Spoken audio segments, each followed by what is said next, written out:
অভদ্র মহিলার গার্জিয়ান কে? হ্যাঁ, আমি আমি আমি আমি গার্জিয়ান। আপনি? জি। আপনার কি হয়? সে আমার স্বামী, আমার স্ত্রী, আমি তার স্বামী। আপনার স্ত্রী কিন্তু অনেক বাড়াবাড়ি করতেছে, ওনারা কন্ট্রোল করেন। এই বাড়াবাড়ি দেখছিস কি তুই? হ্যাঁ, কোন বংশের মাইয়া আমি তুই জানিস?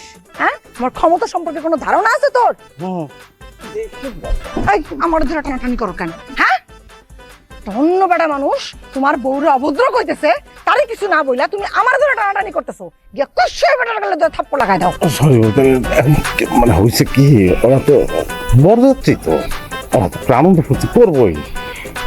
টেকা তো আর আমাকে লাগতেছে না, চলো আমরাও সামিল হই, আমরাও একটু আনন্দ করি। একদম চুপ। জানো না আমি কিসের জন্য মানা করতেছি? হ্যাঁ, এই মিউজিক যদি বাজে আর ভাইজান যদি পাগলা নাচ দেওয়া শুরু করে সামলাইতে পারবা, তারপরে যখন উল্টাপাল্টা কোনো কাণ্ড করবে তখন তো ঘাটটা ধইরা আমাদের নৌকা থেকে বাইর করে দিবে। সরি বউ, তাহলে আমি কি করবো?